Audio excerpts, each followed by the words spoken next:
पूज्य गुरुदेव वंद्य माता जी के वात्सल्यमय करुणामय सानिध्य में बैठने का भाव अंतर्मन में दृढ़ करते हुए आइए आज के स्वाध्याय का क्रम शुरू करते हैं।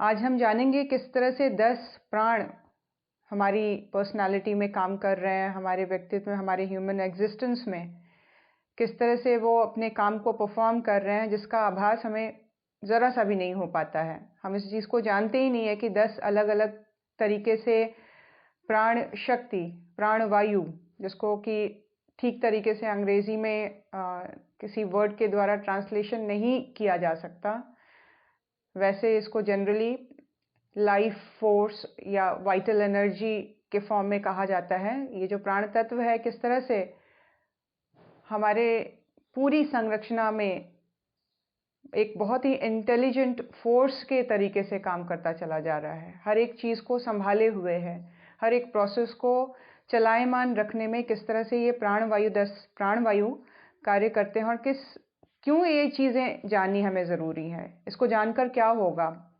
ये हम आज कवर करेंगे। और सेशन के हर बार की तरह सेशन के अंत में सूर्य साधना से रिलेटेड हम ये जानेंगे कि और कौन कौन सी बीमारियां हैं जो सूर्य में रखकर सूर्य और कलर थेरेपी, सूर्य में रखकर शीशे के द्वारा वो तेल को सूर्य की ऊर्जा देने से और कैसे उसको औषधि में कन्वर्ट कर दिया जाता है, ये हमने जाना। और कौन कौन से रंग इसमें प्रयुक्त होते हैं अलग अलग बीमारियों के लिए, आज हम और भी घुटनों से रिलेटेड और दूसरे बीमारियों से रिलेटेड जानेंगे। आइए सबसे पहले शुरू करते हैं प्राणवायु, जो हमारे मनुष्य शरीर में किस तरह से काम कर रहे हैं। गुरुदेव बता रहे हैं कि मनुष्य शरीर में 10 जाति के प्राणों का निवास होता है। इसमें से 5 को महाप्राण और 5 को लघु प्राण कहते हैं। हम सभी ने इसको पढ़ा है, फिर से एक बार रिविजन कर लें, ये बहुत इंपॉर्टेंट है इसको जानना। महाप्राण और लघु प्राण का पेयर है और ये पेयर बन के हमारे शरीर को पूरी तरह से व्यवस्थित रखते हैं। इस बात को जान लें कि शरीर के स्तर पर बीमार होना एक्चुअली वो नहीं होता है, शरीर को बीमारी नहीं पकड़ती है। सबसे पहले प्राण के लेवल पर जो डिस्टर्बेंस आ जाती है, प्राण अगर इम्बैलेंस हो जाता है तो बीमारी के रूप में वो शरीर में रिफ्लेक्ट होता है। शरीर कभी बीमार नहीं पड़ता, ये प्राण में आए डिस्टर्बेंस की रिफ्लेक्शन के तौर पर आता है। तो प्राण एज अ रूट अगर इसको हम समझ लेते हैं और हम ये जान लेते हैं कि इसको व्यवस्थित, इसको बैलेंस कैसे रखना है, तो हम ना सिर्फ शारीरिक बल्कि मानसिक रूप से भी, इसका सबसे बड़ा इम्पैक्ट है हमें साइकोलॉजिकल हेल्थ प्रोवाइड करना। आप ये देखेंगे कि अधिकांश जो प्रॉब्लम बढ़ती है हमारे जीवन में, वो मानसिक रूप से हम किसी भी चीज़ को कैसे लेकर चलते हैं, किसको कितना सोच लेते हैं, किसको कितना हम एकदम दिल पे ले लेते हैं और कैसे किसी भी चीज़ को झटक के आगे बढ़ जाते हैं, तो वो प्रॉब्लम तभी तुरंत ख़त्म हो जाती है। तो थॉट के लेवल पर अगर हम अपने आप को बैलेंस करना चाहते हैं, थॉट के लेवल पर अगर हम हेल्दी होना चाहते हैं, तो प्राण को जानना बहुत ज़रूरी है, क्योंकि प्राण का जो संबंध है मन के साथ है और विचारों के साथ है। आइए जानते हैं ये 10 महाप्राण जिसको गुरुदेव ने कहा है। सबसे पहला प्राण, दूसरा अपान, तीसरा समान और चौथा उदान, 5वां व्यान। ये 5 महाप्राण हैं और इसके साथ जिसकी पेयरिंग होती है 5 लघु प्राण, वो है पहला नाग, दूसरा कूर्म, तीसरा कृकल, चौथा देवदत्त और 5वां धनंजय। ये लघु प्राण है ना। महाप्राण और लघु प्राण के कॉम्बिनेशन के रूप में ये हमारी बॉडी में एग्जिस्ट करते हैं। गुरुदेव कह रहे हैं बिजली की धारा बल्ब के स्पर्श से प्रकाश करती है, पंखे के साथ मिलकर हवा करती है, मोटर में आकर ताकत पैदा करती है, रेडियो में उसका कार्य ध्वनि को पकड़ना है। प्राण तत्व एक प्रकार की विद्युत शक्ति के समान है। विद्युत के अलग अलग हम फंक्शंस देखते हैं, ठीक उसी तरह से ह्यूमन एग्जिस्टेंस में प्राण के अलग अलग फंक्शंस हैं। है वो प्राण ही, लेकिन फंक्शंस के लेवल पर वो डिफरेंटली एक इंडिविजुअल इंडिपेंडेंट इंटेलिजेंट एंटिटी के रूप में वो अलग अलग प्रोसेसेस को, अलग अलग फंक्शंस को कैरी ऑन कर रहा है। बहते हुए पानी में जैसे भ्रमरों के गड्ढे पड़ते हैं, वैसे ही सूक्ष्म शरीर में कुछ ऐसे भ्रमर हैं जिनके साथ प्राण का सम्मिश्रण होने से एक विशेष प्रक्रिया बन जाती है। 5 प्राणों को ओजस और 5 लघु प्राणों को तेजस कहते हैं। प्राण का संबंध सूक्ष्म शरीर के साथ और सूक्ष्म शरीर में एग्जिस्ट करने वाले भ्रमर, जिनको कि चक्र कहा जा रहा है, प्राण भ्रमर हैं, जिनके साथ इनकी एग्जिस्टेंस एक स्पेसिफिक तरीके से काम करती है और उसका एक स्पेसिफिक इम्पैक्ट हमारी पर्सनालिटी पे पड़ता है। गुरुदेव कह रहे हैं महाप्राण का जो इम्पैक्ट है उसको ओजस कहते हैं और लघु प्राण के इम्पैक्ट को रेतस। दोनों प्राण एक दूसरे के सहायक एवं पूरक हैं। दोनों मिलके कंप्लीट एक फॉर्मेशन के रूप में इनको देखा जा सकता है।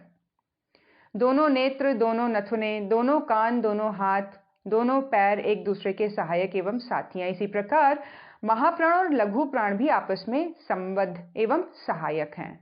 इनको एक ही प्राण के 2 भाग कहा जा सकता है। एक होते हुए भी कुछ भेदों के कारण मस्तिष्क को अगला यानी कि बड़ा मस्तिष्क और पिछला यानी छोटा मस्तिष्क भागों में बांटा गया है ना। फ्रंट लोब, बैक लोब कहते हैं ना ब्रेन में, लेकिन है वो एक पूरे सिंगल ब्रेन के एग्जिस्टेंस में इसको ऐसे डिवाइड किया जाता है। ठीक वैसे ही प्राण जो है वो है तो एक ही सिक्के के 2 पहलू, लेकिन इनके फंक्शंस के ऊपर डिपेंड करके उनको ओजस और तेजस रेतस में इनको डिवाइड किया गया है। इसको एक ही प्राण के 2 भाग कहा जा सकता है ना। एक होते हुए भी है ये आपस में, 2 होते हुए भी आपस में ये एक की तरह काम करते हैं। सबसे पहला प्राण वायु। प्राण का निवास स्थान कहाँ है, कहाँ एग्जिस्ट करता है प्राण? हृदय में। और इसके साथ रहने वाला इसका पैर क्या है? नाग। प्राणवायु और नाग लघु प्राणवायु का कॉम्बिनेशन है।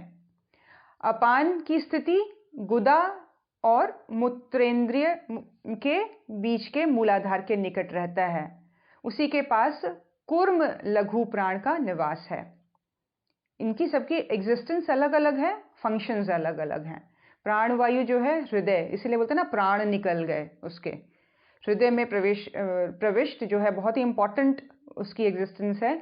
और वो प्राण जो प्राणवायु के रूप में है उसकी स्थिति हृदय के पास है। और नाग जो है वो लघु प्राण उसके साथ एक हेल्पिंग प्राण के रूप में एग्जिस्ट करता है। उसी तरह गुदा मूत्रेंद्रिय यानी कि मूलाधार चक्र के निकट अपान और लघु प्राण कूर्म की एग्जिस्टेंस बनी हुई है। दोनों मिलके वहाँ काम करते हैं। एक्सक्रीशन वाला प्रोसेस है ना, इंटेस्टाइन का क्लीन होना, शरीर से वेस्ट निकलना, पसीना निकलना, कफ निकलना, है ना, मलमूत्र सब निकलना, वेस्ट निकलना, ये सारा काम अपान और कूर्म के सहयोग से संबंधित है। समान और क्रिकल नाभि में रहते हैं। सोलर प्लेक्सस के साथ इसका संबंध है, सूर्य चक्र के साथ या मणिपुर चक्र कह सकते हैं। प्राण का नाम है, महाप्राण का नाम समान और लघु प्राण का नाम क्रिकल। इनकी स्थिति नाभि में बनी हुई है। उदान और देवदत्त का स्थान कंठ है। उसी प्रकार व्यान और धनंजय में आकाश तत्व का अधिक सम्मिश्रण होने से ये संपूर्ण शरीर में संव्याप्त हैं, पर उसका प्रधान केंद्र मस्तिष्क का मध्य भाग है। सहस्रार चक्र के साथ उसको जोड़ा जा सकता है, व्यान और धनंजय, जिसको कि बहुत ही खूबसूरत तरीके से भगवान श्री कृष्ण और अर्जुन के कॉम्बिनेशन के रूप में बाद में हमें सुनने में आएगा, सुनेंगे हम। गुरुदेव बता रहे हैं, अब आगे बता रहे हैं गुरुदेव, साधारणतः ऐसा माना जाता है कि प्राण के द्वारा शब्द एवं मस्तिष्क का पोषण होता है। प्राण जो है जो कि हृदय में निवास करता है, और उसके साथ जो लघु प्राण बताया गुरुदेव ने वो है नाग। तो इसके द्वारा क्या बता रहे हैं गुरुदेव? शब्द और मस्तिष्क का पोषण होना, शब्दों में प्राण आ जाए, आपके बोलने में प्राण आ जाए।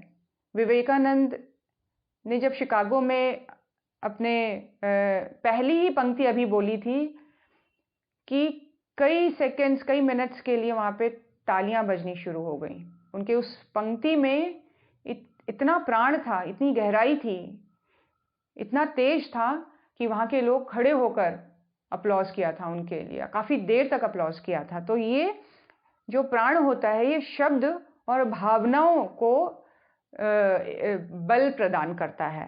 तो प्राण वायु का जो निवास हृदय में बना हुआ है वो साधारणतः उसका जो एक्शन है उसका इम्पैक्ट शब्द और मस्तिष्क का पोषण करना है। अपान से मलमूत्र आदि विसर्जन होते हैं। समान से पाचन परिपाक जो कि नाभि में है, पाचन परिपाक और उष्णता का संचार बना रहता है। उदान जो कि गले के पास है, विविध वस्तुएं बाहर से शरीर के भीतर ग्रहण करता है ना। आपने कुछ खाया है, अपनी बॉडी में डाला है, तो उसका प्रॉपर डाइजेशन, उसका प्रॉपर डिस्ट्रीब्यूशन जो है उदान के थ्रू होता है। डाइजेशन तो खैर सामान के थ्रू होता है, प्रॉपर जो डिस्ट्रीब्यूशन है, एब्जॉर्ब करना, उसको ठीक से वहाँ तक पहुँचाना, ये सारी चीज़ें ग्रहण करने वाली बात उदान में है। व्यान का काम रक्त संचार है। लघु प्राणों में नाग से डकार आती है जो कि हृदय के पास उस प्राण वायु के कॉम्बिनेशन के साथ है। इसका पेयरिंग जो है प्राण और नाग का, और नाग का फंक्शन है डकार आना, है ना। कुर्म के से पलक मारने और बंद होने की प्रक्रिया होती है। आंखों की पलक बंद होने की, खुलने की प्रक्रिया जो है वो कुर्म लघु प्राण के द्वारा किया जाता है। कृकल लघु प्राण से छीके और देवदत्त से जंभाई, है ना, उबासी आना। तो इस तरह से ये सारे प्राण अपने अपने फंक्शन को कैरी करते हैं। धनंजय जीवित अवस्था में शरीर का पोषण करता है और मरने पर देह को सड़ा गलाकर शीघ्र नष्ट करने का प्रबंध भी करता है। जब तक जीवित है शरीर, धनंजय उसको प्राण पोषणता प्रदान करेगा, क्योंकि ये पूरे शरीर में फैला हुआ है। ऑल्दो इसका एक मेन जो सेंटर है, मेन जो इसका ऑफिस है, वो मस्तिष्क का मध्य माना गया है, लेकिन इसका जो इम्पैक्ट है, इसका जो फंक्शन है, क्योंकि ये आकाश तत्व से भरपूर है, इसलिए पूरे शरीर में इसकी एग्जिस्टेंस मानी गई है और बहुत ही प्रभावशाली रहता है। और शरीर के मरने के बाद शरीर को गला देना, शरीर को सड़ा देना, ताकि वो ठीक से मिल जाए और वो पूरी तरह से एंड होने का प्रोसेस कंप्लीट हो जाए, ये प्रक्रिया भी धनंजय का ही होता है। ये मान्यताएं सर्वांगपूर्ण नहीं है कि जिस स्थान पर जिस प्राण का निवास बताया गया है वहां एक प्रकार के वायु भ्रमर होते हैं जिसमें प्राणों का विशेष संचार रहता है। अच्छा, ऊपर वाली जो स्टेटमेंट है गुरुदेव बोल रहे हैं, इसको पूर्ण एक कंप्लीट इंफॉर्मेशन के तौर पे नहीं मान सकते हैं। इसकी एडिशनल इंफॉर्मेशन गुरुदेव यहाँ पे दे रहे हैं कि जो जिस स्थान पर जिस प्राण का निवास बताया गया वहाँ एक प्रकार के वायु भ्रमर होते हैं जिसमें प्राणों का विशेष संचार रहता है। गर्मी के दिनों में जलवायु अधिक गर्म होने पर वहाँ भ्रमर उत्पन्न हो जाते हैं जो घूमते और नाचते हुए अंधड़ की तरह आगे चलते हैं। उसी प्रकार के कुछ भ्रमर हमारे शरीर में पाए जाते हैं। क्या बता रहे हैं? जो हमारे प्राण से बना हुआ जो शरीर है, प्राण की एग्जिस्टेंस में, जिसको आप सूक्ष्म के रूप में समझ लें, उसकी एग्जिस्टेंस वायु के द्वारा, प्राण के द्वारा बनी हुई है और ये कहीं कहीं भ्रमर के रूप में बने हुए से दिखाई पड़ते हैं। गुरुदेव कह रहे हैं ठीक वैसे जैसे वर्लपूल बन जाता है पानी में, कहीं कहीं हवा में भी, गर्मियों में भी कई बार वर्लपूल हम लोग देखते हैं, छोटे छोटे पूरी हवा में, ग्राउंड में अगर खुली जगह है तो वहाँ पे भी कई सारे वर्लपूल देखने को मिलते हैं गर्मियों के दिनों में। तो गुरुदेव कहते हैं इसी तरह के वर्लपूल हमारी बॉडी में भी कुछ कुछ जगहों पर एग्जिस्ट करते हैं जहाँ पर प्राण की सघनता होती है। सूक्ष्म निरीक्षण करने पर पता चलता है कि इन स्थानों पर शरीरगत वायु और प्राण की उष्णता के कारण एक प्रकार के भ्रमर चक्र उत्पन्न होते हैं। भ्रमर सदा ऊपर चौड़े और नीचे की तरफ ढलवा होते हैं और अंत में बहुत ही छोटे नोक मात्र के हो जाते हैं। जो भी वर्लपूल हम लोगों ने देखा है वो एक त्रिकोण, कोन की तरह से होता है। कोन जैसे ऊपर से चौड़ा होता है, नीचे एकदम पॉइंटेड हो जाता है, ठीक वैसे ही ये भ्रमर की एग्जिस्टेंस होती है। ऊपर के सबसे चौड़े भाग को स्तर और नीचे के सबसे नुकीले भाग को बिंदु कहते हैं। जिस प्रकार प्राण वायु के भ्रमर का ऊर्ध्व भाग महाप्राण और अधो भाग लघु प्राण कहा जाता है। यह स्तर है तो दूसरा बिंदु, वस्तुतः दोनों एक ही महातत्व के दो भाग हैं। इन दोनों के फंक्शंस, क्योंकि इनका इम्पैक्ट डिफरेंट पड़ता है, चौड़े वाले भाग का इम्पैक्ट डिफरेंट तरीके से बॉडी पे पड़ रहा है, नुकीले वाले भाग का इम्पैक्ट डिफरेंट तरीके से बॉडी पे पड़ रहा है वस्तुतः वो एक ही प्राण के ही हिस्से। ऊपर के चौड़े वाले भाग को महाप्राण और नुकीले वाले भाग को लघु प्राण के नाम से डिवाइड किया गया है। वस्तुतः प्राण का कार्य जीवन चलाना है। हृदय की धड़कन जीवन की प्रतीक है। घड़ी में फिरन की ऐंठ ही सब कलपुर्जों को चलाता है। फिरन की चाबी नष्ट हो जाए तो कलपुर्जों का चलना बंद हो जाएगा। ठीक वैसे ही प्राण के द्वारा हृदय की धड़कन होती है और उसमें से रक्त संचार होता है, सांस आ जा सकती है। इसके बाद शरीर की अन्य क्रियाएं हैं। तो प्राण जो है उसने सबसे इंपॉर्टेंट ऑर्गन को एक्टिव रखा हुआ है, जो कि हार्ट है। हार्ट इसीलिए सबसे इंपॉर्टेंट है कि उसके धड़कने से ही ब्लड का फ्लो बना हुआ है और बॉडी की अन्य सारी क्रियाएं उसके ऊपर बेस्ड हैं, उसके ऊपर पूरी तरह से डिपेंडेंट हैं। तो प्राण जो है वो उसकी वजह से ये जो शरीर में हृदय में जो हलचल है वो बनी हुई है और अन्य क्रियाएं उसके साथ जुड़ी हुई हैं। प्राण में शिथिलता आने पर जीवनी शक्ति घट जाती है और अत्यंत न्यून हो जाने पर हृदय की धड़कन बंद हो जाती है। समाधि लगाने वाले महात्माओं का प्राण पर अधिकार होता था। ये दीर्घ काल तक निस्तब्ध रहने पर जब चाहते तब शरीर के प्राण का स्पंदन बढ़ाकर हृदय का धड़कना आरंभ कर देते और साधारण जीवन जीने लगते। जब तक उनका प्राण खिंचकर ब्रह्मांड में संचित किया रहता है तब तक हृदय की धड़कन बंद रहती है और शरीर मृत्यु तुल्य हो जाती है। इसीलिए उनको दीर्घकालीन समाधि सुख मिलता रहता है। देखिए ये कितनी बड़ी, मतलब एक तरह से देखा जाए कितनी बड़ी टेक्नोलॉजी है, जिसको आज अगर हम विज्ञान को समझाना चाहे तो हम समझा ही नहीं पाएंगे। किस तरह से ऋषियों का प्राण के ऊपर पूरी तरह से नियंत्रण है ना। हम ये जो 5 वायु गुरुदेव बता रहे हैं, इसका फंक्शन बता रहे हैं और किस तरह से बता रहे हैं कि प्राण ही है, उसी के ऊपर बेस्ड करके ऋषि मुनियों ने हजारों हजार वर्ष की समाधि ली है। तो बहुत ही एक बेसिक लेवल पर अगर हम समझें कि हमारी जो मानसिक स्थिति बनी होती है, हम एक थॉट को लेकर निरंतर परेशान से बने रहते हैं। एक थॉट के लेवल पर, साइकोलॉजिकल लेवल पर हम अपने आप को स्वस्थ फील नहीं करते हैं। परेशानी को ओढ़ने की एक आदत सी बन जाती है। हम सॉल्यूशन के बारे में कम और परेशानियों के बारे में ज़्यादा सोचते हैं। हम ओवर थिंकिंग करना शुरू कर देते हैं। हमारा ब्रेन एक सेकंड के लिए भी खाली नहीं होता है। हम उसको बिजी रखने के लिए बहुत ज़्यादा मीडियाज़ को, सोशल मीडियाज़ का प्रयोग करने लग जाते हैं। हम अपने आप में इंजॉय नहीं करते हैं। अकेले बैठने को इंजॉय नहीं करते, अकेले रहने को हम इंजॉय नहीं करते हैं। हम इतने जैसे हम बोलते हैं कि हम एडिक्टिव हो गए हैं कि हमें कुछ बाहर से चाहिए, ये वो नहीं मिलेगा तो किसी भी तरह के थॉट की कंटिन्यूटी बनी रहेगी। तो ये क्या है, प्राण पर हमारा अधिकार नहीं है। ऋषि मुनियों का प्राण पे उस लेवल पर अधिकार होता था जहां पे उनके कंट्रोल में था कि अब मुझे दिल को धड़काना है और दिल को नहीं धड़काना है। मतलब बॉडी के एक बेसिक फंक्शन के लेवल पर उनका अधिकार हो गया। किसके थ्रू? प्राण के थ्रू। तो उस लेवल पर तो हमें अभी जाना ही नहीं है। हमें वहां तक क्लैरिटी रखनी है जहां तक हम अपने आप को साइकोलॉजिकली इस टूल के थ्रू हम अपने आप को हेल्दी कर सकें। हम अपनी सोचने में, अपने कंटिन्यूस थिंकिंग प्रोसेस में ब्रेक ला सकें। हम डीप ब्रीथ को एंजॉय कर सकें। हम इसको साधना का एक बहुत ही सुदृढ़ पार्ट बना सकें। हम साधना को एंजॉय, उपासना को एंजॉय कर सकें। हम बाहर घूमने को एंजॉय कर सकें। हम अच्छे कपड़े पहनने को एंजॉय कर सकें। हम अच्छे खाने को एंजॉय कर सकें। हम अपने आप में इतने संतुष्ट हों कि अकेलेपन को हम एंजॉय कर सकें। ये सारी चीजें बेस्ड है प्राण वायु के ऊपर नियंत्रण। हम देखें हमारे प्राण की स्थिति क्या बनी हुई है। हम अधिक से अधिक अवेयर रहें अपनी ब्रीथ को लेकर। ब्रीदिंग प्रोसेस, इसकी शुरुआत यहाँ से होती है। डीप ब्रीदिंग कर रहे हैं, हम इनहेल कर रहे हैं, हम एक्सेल कर रहे हैं, इस बात की अवेयरनेस बनी रहे।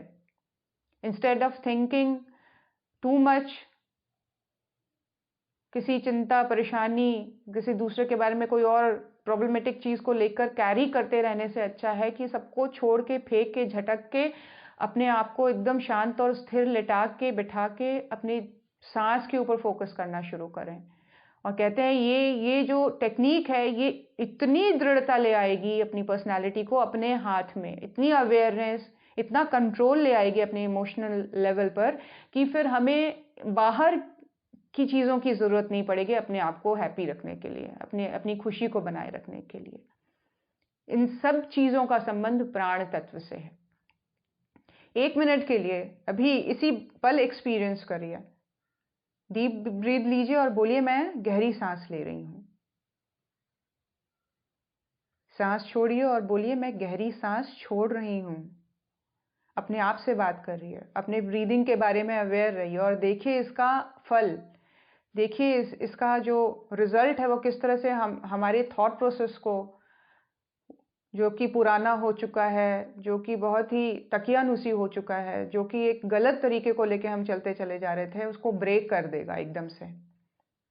हमें हमें एक स्पेस देगा, हमें एक खालीपन देगा, हमें एक लाइटनेस देगा अपने अंदर से, जब हम अपने थॉट प्रोसेस को ही ब्रेक करते हैं। हम अपने आप में ही संतुष्ट, अपने आप में ही इंजॉय करने की एक स्टेट को हम रिसीव करेंगे। कैसे?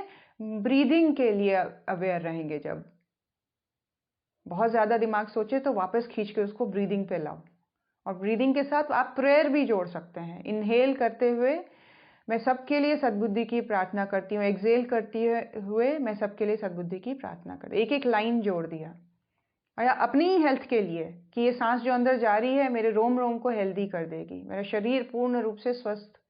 लीवर के लिए मैसेज भेजिए, इनहेल करते हुए एक्सेल करते हुए लीवर मेरा पूर्ण स्वस्थ हो रहा है।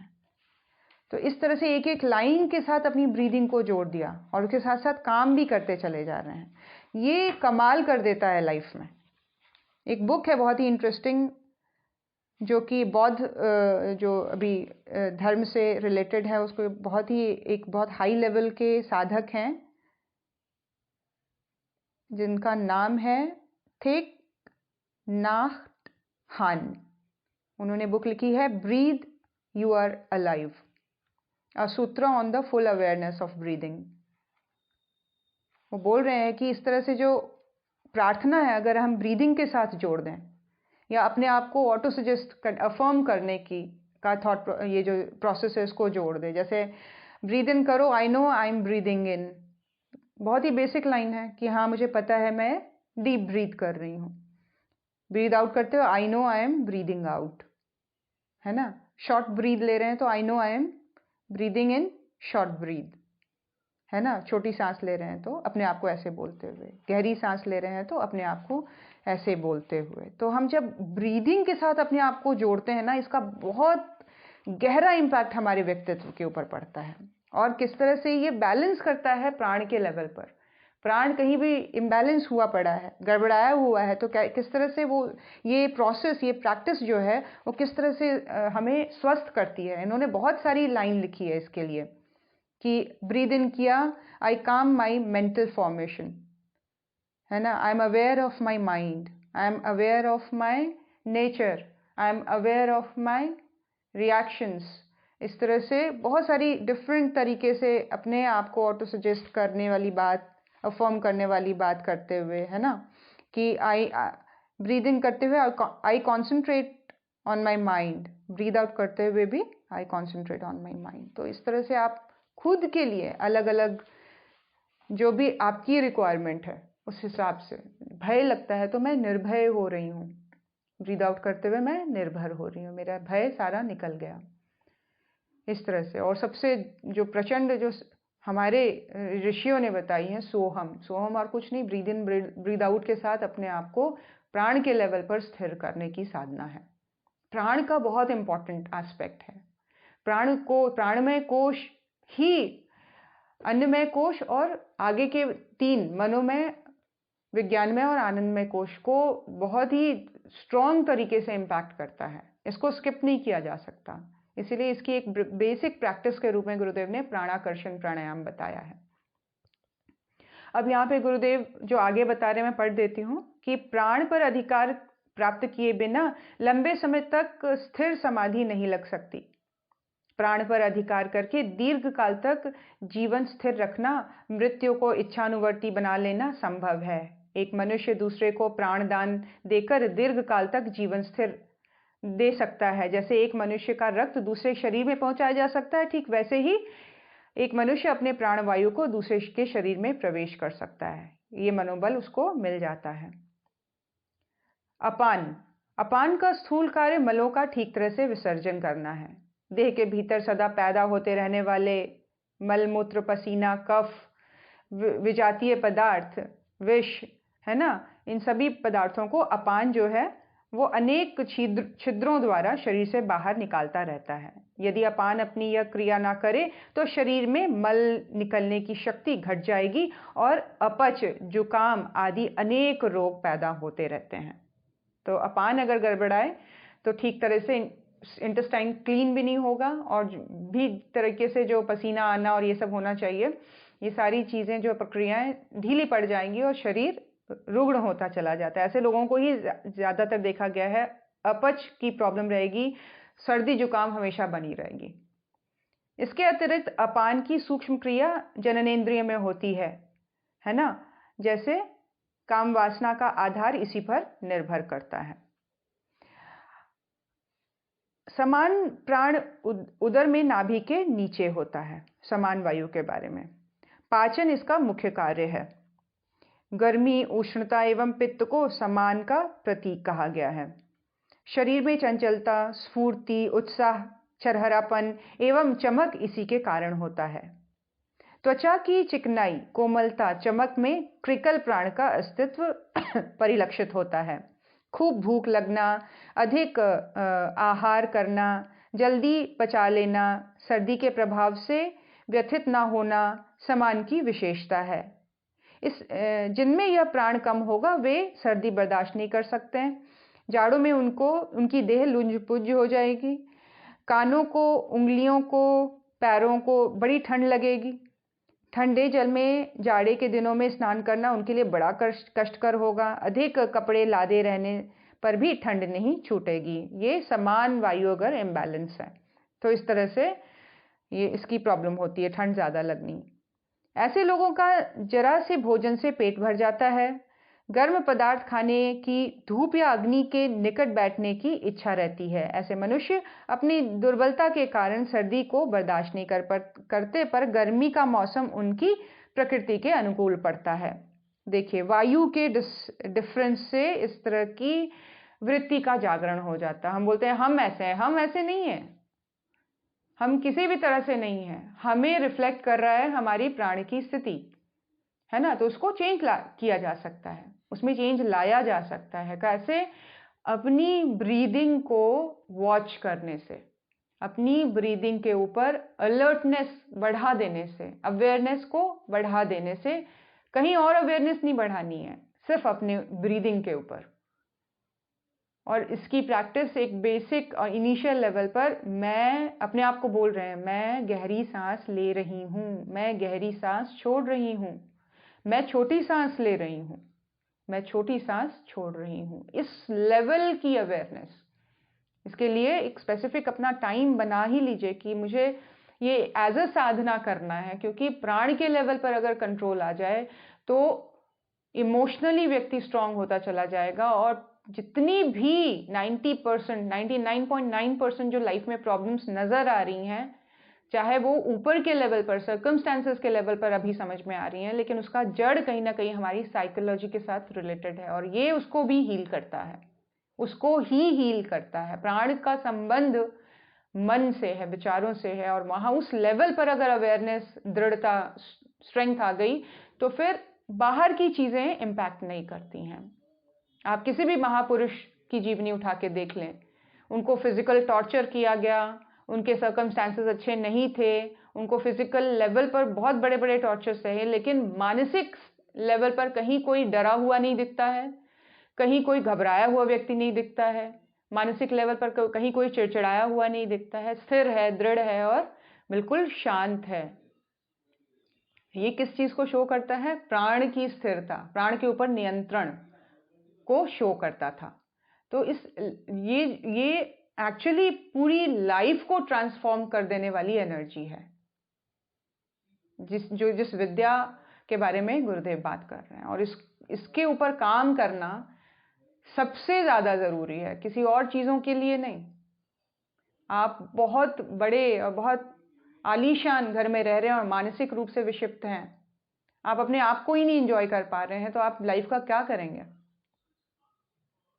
और ये विक्षिप्तता प्राण के इम्बैलेंस के रूप में है, प्राण के डिस्टर्ब हो जाने के रूप में है।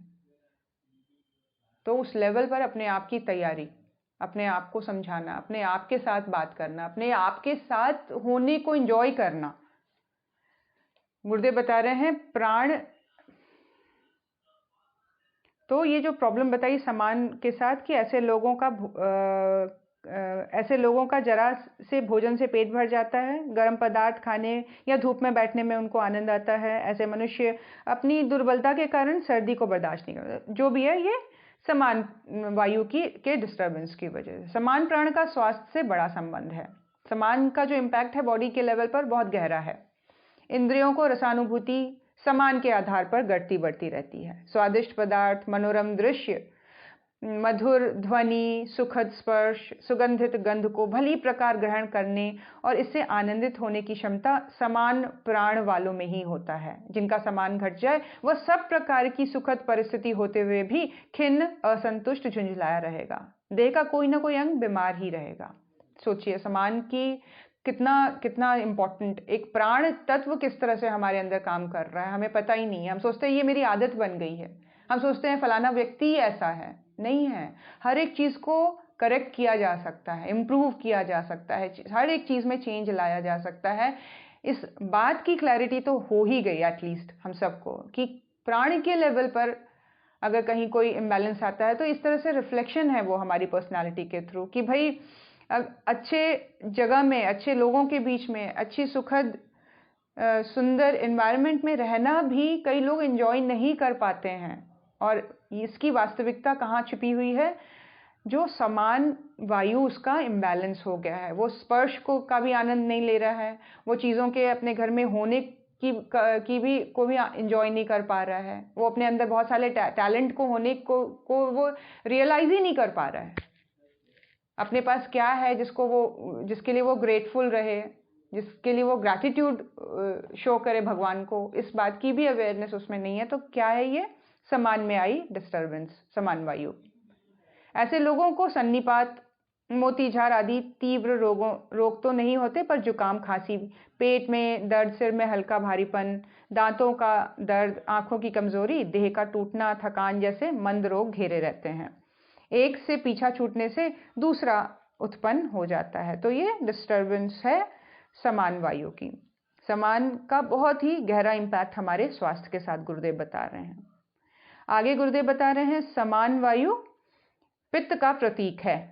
क्रिकल वायु कफ का प्रतिनिधि है। दोनों के मिलने से वात बनता है। इन तीनों के उलझने सुलझने और घटने बढ़ने से बीमारी और तंदुरुस्ती का चक्र घूमता रहता है। कहा जाता है कि बीमार की जड़ पेट में है। इसका अर्थ यही है कि नाभि चक्र में निवास करने वाली समान और क्रिकल ही हमारे स्वास्थ्य के अधिपति हैं। अगर हम इसका संबंध पूरी तरह से पेट के साथ है, नाभि में स्थित है दोनों प्राण, और बहुत ही जल्दी इसके ऊपर इम्पैक्ट आ जाता है अगर हम कुछ गलत चीज अपने पेट में डाल लेते हैं। कुछ गलत तरीके से जो ह्यूमन बॉडी को नहीं बनाया गया है जिसके लिए, वो सारी चीजें डाल दी जाती हैं, तो ये प्राण में डिस्टर्बेंस आने लग जाती है। और ये दोनों प्राण बहुत ही इंपॉर्टेंट रोल प्ले करते हैं हमारे पूर्ण स्वास्थ्य के लिए।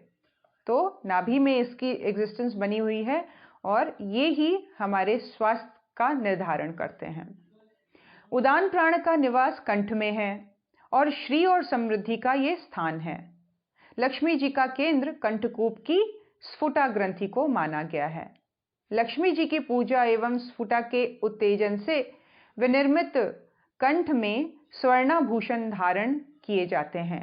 स्फुटों पर धातुओं और रत्नों का जो प्रभाव पड़ता है उससे जानने वाले गले में रत्न, कवच, आभूषण एवं मालाएं बनाकर कंठ में धारण करते हैं और उनके सूक्ष्म परिणामों से लाभान्वित होते हैं। उदान प्राण का जो निवास है वो कंठ से है और कंठ जो है वो श्री और समृद्धि का स्थान है। इसको लक्ष्मी जी का भी स्थान कहा गया है। इसीलिए गले में जो हम किसी अलग अलग धातुओं का प्रयोग करते हैं तो उसका इम्पैक्ट इस प्राण के ऊपर पड़ता है, उदान प्राण के ऊपर।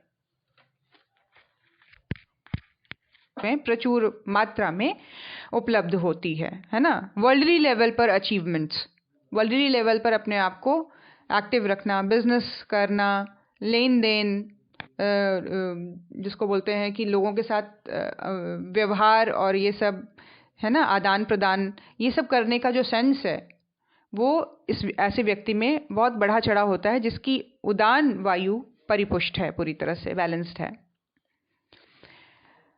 उदान के संपूर्ण होने से मनुष्य में वे सारी योग्यताएं आ जाती हैं।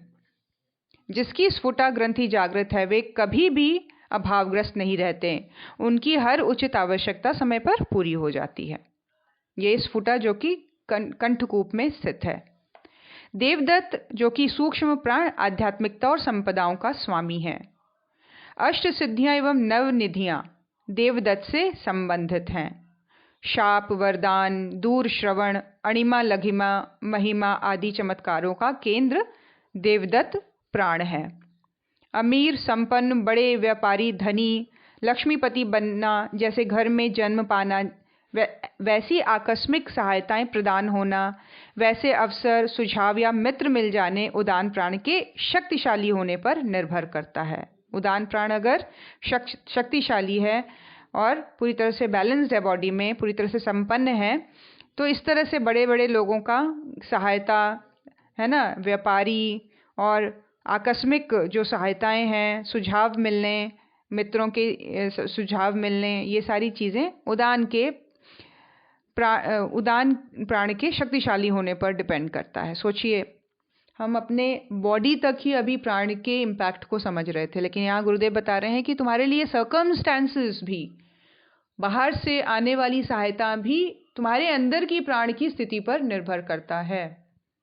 ये जो देवदत्त सूक्ष्म प्राण है, ये किस तरह से हमारे लिए दैवीय सहायता के रूप में या बड़े बड़े सुझावों के रूप में, अच्छे शक्तिशाली सहायक के रूप में लोग आपके आसपास आ जाएंगे अगर ये प्राण पूरी तरह से शक्तिशाली है। उदान प्राण, उदान की बात कर रहे हैं।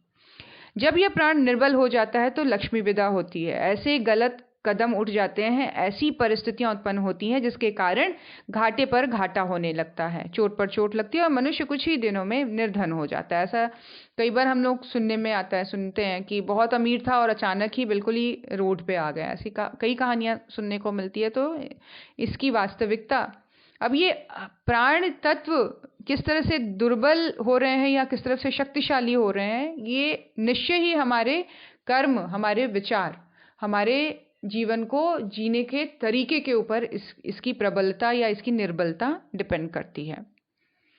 जब यह स्फुटा जागृत रहती है तब बड़ी बड़ी हानि होने पर भी स्थायी रूप से दरिद्रता नहीं आती। कारण यह है कि स्फुटा में उदान प्राण के संपर्क से एक ऐसी चैतन्य स्फूर्णा उत्पन्न होती है कि अदृश्य लोक में छिपे हुए भविष्य का परिचय पाते रहते हैं। उसे अज्ञात रूप से अनायास ही ऐसा आभास होता है कि यह करना ठीक है, यह करना अनिष्टकर है। यह अज्ञात शक्ति उसका पथ प्रदर्शन करती सी मालूम होती है। ऐसे लोगों को जिनकी स्फुटा जागृत होती है, जिनका देवदत्त और उदान जागृत है, उनके पास इंट्यूशंस, क्लियर इंट्यूशंस आते रहते हैं। उनको कई बार पता लगता है कि नहीं, ये करने से मुझे लॉस हो जाएगा, ऐसा नहीं करना चाहिए। तो एक स्थायी जो है वो दरिद्रता उनके जीवन को नहीं छू पाती है। उनके पास जब जिस चीज़ की ज़रूरत है समय के अकॉर्डिंग वो सारी चीज़ें उपलब्ध होती रहती हैं। जिसका कंठकूप का देवदत्त प्रबुद्ध होता है, ऐसा पुरुष चमत्कारी परम सिद्ध पुरुष बन जाता है। वह चाहे तो प्राण बल से अद्भुत उथल पुथल मचा सकता है। व्यान का स्थान मस्तिष्क का मध्य है। यह 4 अन्य प्राणों का नियंत्रण करता है। दोनों कानों के मध्य अगर एक रेखा खींच दी जाए और मध्य से एक रेखा खींच दी जाए तो जहाँ ये दोनों लाइंस आपस में मिलेंगी, ये स्थान त्रिकुटी कहा जाता है। और वही स्थान है जहाँ पर धनंजय प्राण स्थित है। धनंजय की स्थिति, ऑल्दो इसको आकाश तत्व से परिपूर्ण माना गया है और पूरे शरीर में इसकी एग्जिस्टेंस मानी गई है, लेकिन फिर भी इसका जो स्थायी पता है वो है मस्तिष्क का मध्य भाग। धनंजय वहाँ पे एग्जिस्ट करता है। व्यान को कृष्ण और धनंजय को अर्जुन कहा गया है। इसी त्रिकुटी में युद्ध स्थली के मध्य भाग में कृष्णार्जुन संवाद रूपी गीता का आविर्भाव होता है। यहाँ जो स्थित है वो प्राण पूरी तरह से ईश्वरीय चैतन्यता से अभिभूत है। यहाँ पे जो प्राण की स्थिति है उसको अगर प्रबल कर दिया जाए तो विवेक की जागृति के रूप में, ईश्वर के संवाद होने के रूप में, ईश्वर के बिल्कुल पास होकर जीवन जीने के रूप में स्थिति बनती चली जाती है। जीवन जीने का तरीका इस तरह से जुड़ता चला जाता है कि एक लाइव, एक बिल्कुल स्पष्ट रूप से मुझे संदेश जो है वो ईश्वरीय संदेश मिल रहा है और उसको आत्मसात करके उसके अकॉर्डिंग लाइफ को चलाने की एक विवेक की जागृति बनी रहती है। धनंजय और व्यान आपस में कृष्ण और अर्जुन के समन्वय के रूप में इनकी स्थिति है। मध्य मस्तक में शद्दल कमल में अवस्थित जिस अमृत कलश का योग शास्त्रों में वर्णन है उसे व्यान और धनंजय का प्रसाद ही समझना चाहिए। गुरुदेव इस तरह से बता रहे हैं कि योग शास्त्रों में अमृत कलश होने की स्थिति बताई जाती है स्थान में। तो ये वास्तविक जो अमृत कलश जो है वो और कुछ नहीं, धनंजय और व्यान का आपस में सम्मिश्रण है और उसकी एग्जिस्टेंस इतनी अमृतोपम है, इतनी वाइटल है, इतनी जबरदस्त है कि उसकी स्थिति अमृत कलश के रूप में बताई गई है। व्यान के प्रबुद्ध होने पर ऋतंभरा प्रज्ञा की स्थिति जागृत होती है। सत्कर्म, शुभ संकल्प आदि दैवी गुणकर्म स्वभावों का जो प्रकाश करता है वो व्यान के द्वारा ही होता है। यहाँ तक कि आत्म साक्षात्कार, दिव्य दृष्टि मिलनी, ईश्वर दर्शन होना, ये सारी चीजें व्यान प्राण के द्वारा ही साधक को हस्तगत होती हैं। मस्तिष्क में अनेक शक्तियां हैं जिसके कारण मनुष्य अपनी सर्वोपरि प्रधानता सिद्ध करता है। संसार में ऐसे कितने ही महापुरुष हुए जिन्होंने अद्भुत मानसिक योग्यता एवं प्रतिभा ने लोगों को हैरत में डाला है। यह धनंजय प्राण के विकास का चमत्कार है। मस्तिष्क में अनेकों शक्तियों का निवास, व्यवस्था शक्ति, ग्रहण शक्ति, निर्णय शक्ति, रचना शक्ति, आमोद शक्ति, उपक्रांत शक्ति, अनुवर्तन शक्ति आदि अगणित शक्तियां मस्तिष्क में भरी पड़ी हैं। सभी प्रकार की भली बुरी तुच्छ महान शक्तियों का भंडार मस्तिष्क है। इस आधार पर सुव्यवस्था एवं अव्यवस्था का आधार धनंजय प्राण है। एक्सट्रीम लेवल पर, मेंटल लेवल पर भी जो प्रतिभाएं हैं उसको भी कंट्रोल धनंजय प्राण के द्वारा ही किया जाता है ना। व्यवस्था शक्ति के रूप में एक बड़े बड़े एंटरप्रेन्योर किस तरह से काम कर रहे हैं, पूरे वर्ल्ड की इकोनॉमी को इम्पैक्ट कर रहे हैं। कल को एकदम छोटे से बिजनेस से एकदम से 1 साल के अंदर अंदर उनका बिजनेस पूरे वर्ल्ड वाइड लेवल पर जाना गया। तो ये जो मतलब जिसको बोलते हैं कि जिसकी मानसिक प्रतिभा ने समस्त संसार को हैरान करके रख दिया। तो ऐसे हम कई ऐसे एग्जाम्पल्स आज की डेट में देखते हैं जहाँ पर मानसिक प्रतिभा को देखा जाता है। ये रिफ्लेक्शन है धनंजय प्राण की, है ना। 10 प्राणों को सुप्त दशा से उठाकर जागृत करने, उनमें उत्पन्न हुई कुप्रवृत्तियों का निवारण करने, प्राण शक्ति पर परिपूर्ण अधिकार करने एवं इस महाशक्ति द्वारा सांसारिक एवं आत्मिक जीवन को सुसंपन्न बनाने के लिए प्राण विद्या का जानना बहुत आवश्यक है। जो इस विद्या को जानता है उसे प्राण संबंधी न्यूनता एवं विकृति के कारण उत्पन्न होने वाली कठिनाइयां या दुख नहीं होते।